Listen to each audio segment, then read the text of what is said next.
और मैं मानस भवन में खड़ा हूं, मैं फिर वहीं पर आता हूं, रामचरितमानस पढ़िए अपनी दादी के पास बैठ के, अपने दादा के पास बैठ के। राम का धैर्य देखिए।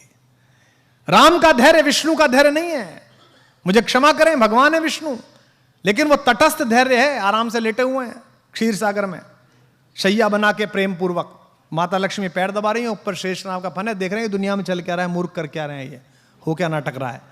राम का धैर्य तो जीवित रहते हुए उसी व्यवस्था का धैर्य है।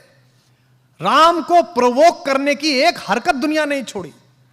पुत्र के रूप में सोचिए वो लड़का कैसा होगा, वो व्यक्ति कैसा होगा जिसका राज्याभिषेक होना जा रहा है और एक सेकंड में पता चला कि वन चलो कपड़े उतारो, अब ये वलकल पहनो, पत्नी को लो और निकलो। कितना कठिन समय। लेकिन राम राज्याभिषेक होगा, मैं राजा बनूंगा, इस पर प्रसन्न नहीं है, और मुझे वनवास मिल गया, इस पर दुखी नहीं है। यही राम होना, यही राम होना है। लोग समझते हैं जंगल में पोस्टिंग, लोग समझते हैं कोने में पोस्टिंग, लोग समझते हैं वहां काम करना है तो कैसे काम होगा, मेरे लिए तो पनिशमेंट हो गया। यही अवसर है जो आपको ईश्वर दे रहा है। दशरथ के पुत्र राम जब तक अयोध्या में रहे युवराज राम कहलाए, श्री राम कहलाए, और जब जंगल जाकर लौटे तो मर्यादा पुरुषोत्तम भगवान राम कहलाए। इस पूरी यात्रा ने उन्हें भगवान बनाया, इस धैर्य ने उन्हें भगवान बनाया, और अद्भुत धैर्य है उनके पास। उनका अपमान करके कोई चला जाता है, वो धैर्य के साथ मुस्कुराते रहते हैं। उनकी पत्नी का हरण हो जाता है, उसके बाद भी वो धैर्यपूर्वक पूरी व्यवस्था करते हैं। और एक बात सोचना आप सब लोग, राम, मैं अक्सर इस बात पर बहुत अंदर तक थ्रिल रहता हूं। राम अयोध्या से चले, उस समय का सबसे बड़ा खानदान था वो। हिंदुस्तान में जो कुछ भी बड़ा था उन्हीं क्या पैदा हुआ। इक्ष्वाकु, अज, रघु, दिलीप, पुररवा, ययाति, नहुष, दशरथ, सब बड़े आदमी उन्हीं क्या। भारत का नाम जिस पर रखा गया वे भी उन्हीं क्या पैदा हुए, भरत, सब उन्हीं क्या पैदा हुए। लेकिन उसके बाद भी जब राम एक वलकल पहनकर चले तो रास्ते भर में राजाओं को भी तो पता चला होगा कि भाई दशरथ का लड़का जा रहा है, वो भी तो मिलने आना चाहते होंगे। राम उनसे सहायता भी ले सकते थे। जिस पंचवटी में मां सीता का हरण हुआ है वो तो उनकी नंदसाल के बिल्कुल बगल में है, कौशल प्रदेश में, रायपुर में, वो बिल्कुल बगल में थे। वो अपने नाना से कह सकते थे, अपने मामा से कह सकते थे कि साहब आप जरा मेरी सहायता करो, मेरी पत्नी का अपहरण हो गया, सेना दे दो जरा, मैं चलूंगा। उन्होंने ऐसा नहीं किया। उन्होंने एक भी राजा को अपने साथ नहीं लिया। उन्होंने रास्ते भर आप जैसे और हम जैसे लोगों को साथ लिया। किनको? सामान्य वंचितों को, दलितों को। उन्होंने वनवासियों को साथ लिया, उन्होंने मल्लाहों को साथ लिया, उन्होंने मां शबरी का आशीर्वाद लिया, उन्होंने केवट को साथ लिया, उन्होंने वंचित सुग्रीव को गले लगाया, क्योंकि वो जानते थे कि जिस अनाचार से वो लड़ने के लिए जा रहे हैं वहां धनिकों की और राजाओं की नहीं, सदाचार की आवश्यकता पड़ेगी, वहां आत्मा की दीप्ति की आवश्यकता पड़ेगी। तो राम का यह धैर्य ही उन्हें विजेता बनाता है। भाई रावण को तो बाली हरा चुका था पहले, आपने कहानी सुनी होगी। रावण को तो शहसबाहु भी हरा चुका था। रावण कोई ऐसा अर्जेंटीना नहीं था, ऐसा ब्राजील नहीं था कि हराना मुश्किल था। उसको तो हरा चुके थे दोनों। बाली तो उसको अपने बगल में दबाकर और उसने किले की दीवार का चक्कर लगा दिया था बाली ने। जब हनुमान को बांधा है और हनुमान से रावण ने कहा कि तू मुझे जानता नहीं मैं कौन हूं, तो हनुमान ने क्या कहा? हाँ जानता हूं, वो बाली वाला, मैंने सुना था आपकी लड़ाई बहुत, परिचय है मेरा आपसे। हनुमान ने क्यों कहा? ताकि उसका कॉन्फिडेंस लूज हो। लेकिन भगवान जब बाली और सुग्रीव के जनपद में पहुंचे तो उन्होंने बाली का साथ नहीं दिया, उन्होंने वंचित को चुना। वो उसके साथ खड़े रहे जिसका अधिकार छीना गया, जिसका राज्य छीना गया, जिसकी पत्नी तारा का बलात् अपहरण किया गया है, और उन्होंने बाली का वध किया। जबकि बाली भी उनका प्रशंसक था, उनका भक्त था। मरते समय बाण लगने के बाद प्रणाम की मुद्रा में बाली ने पूछा है भगवान से, मैं बैरी सुग्रीव प्यारा, अवगुण कवन नाथ मुहि मारा। मैं बैरी हो गया, सुग्रीव आपका प्यारा हो गया, मुझ में ऐसा कौन अवगुण था मुझे मार दिया?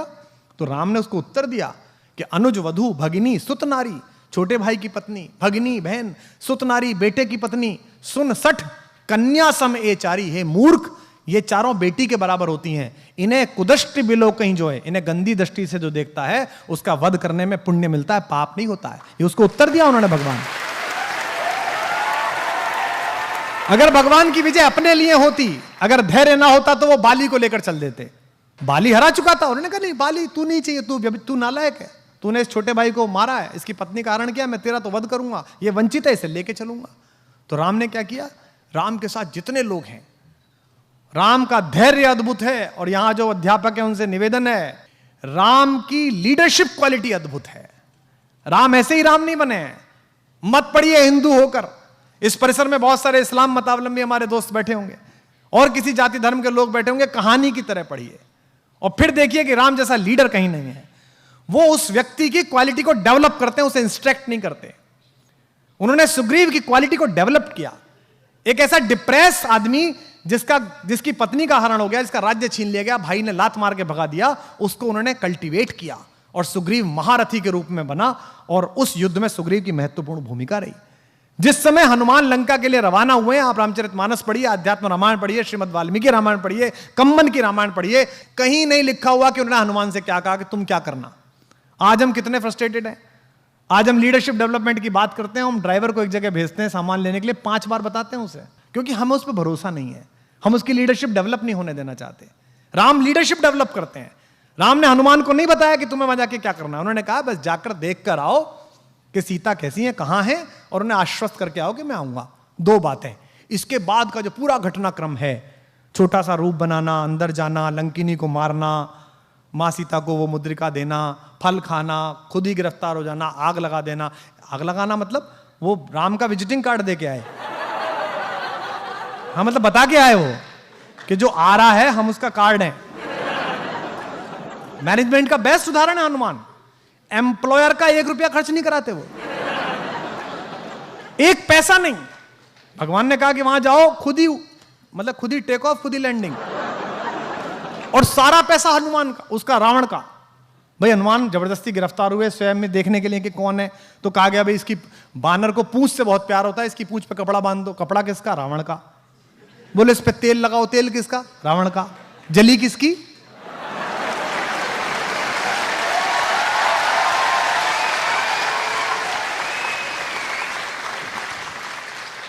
बेस्ट एम्प्लॉय, सर्वश्रेष्ठ व्यक्ति, कोई नानुकर नहीं।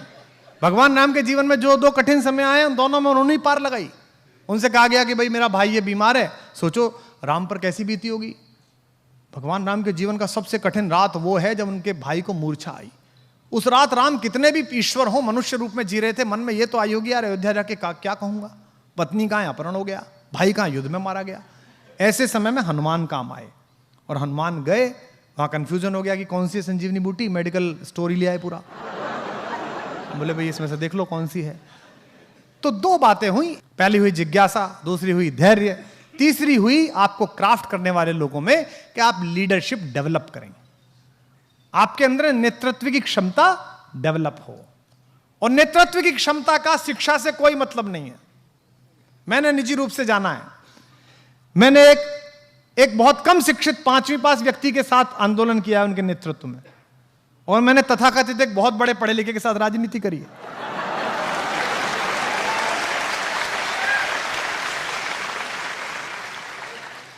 नेतृत्व क्षमता का पढ़ाई लिखाई से कोई मतलब नहीं है। नेतृत्व क्षमता पैदा करना आपकी आत्मा की शुचिता पर निर्भर है। आपको जब यह लगता है, राम को भी तो लग सकता होगा कि यार हनुमान में इतना तेज है, कहीं यही ना राजा ना बन जाए, कहीं इसकी आरती ज्यादा ना होने लगे। और हमारे यहाँ तो मराठी में एक कथा भी आती है, प्रथम नागरिक मराठी भाषी हैं, तो मैंने एक लोकगीत में कथा सुनी वहाँ कि भाई जब नल और नील पत्थर तैरा राम लिख कर, तो भगवान राम अकेले बैठे थे, उन्होंने सोचा कि यार मैं भी तैरा दूं, तो उन्होंने एक पत्थर को उठाया और छोड़ा उस पर, तो वो डूब गया। तो उन्हें लगा यार आसपास कोई देख नहीं ले कि हमारे नाम पे काम चल रहा है और हमारा खुद का ही नहीं तैरा। तो उनके मुंह पर एक बड़ी लज्जा की संकोच की रेखा आई। तो उन्होंने नल नील की तरफ देखा, तो नल ने कहा कि प्रभु आप छोड़ दीजिए, हम बना लेंगे आप। तो उन्होंने कहा चलिए मैं नहीं बनाता, पर तुम्हारा कैसे तैर रहा है, मेरा क्यों नहीं तैर रहा। उन्होंने कहा हमने पत्थर पर राम लिखा, ये अमर नाम है, ये भवसागर को पार करने वाला नाम है। आपने पत्थर को छोड़ दिया, जिस पत्थर को स्वयं राम ने त्याग दिया उसे कौन उबारने वाला है भाई।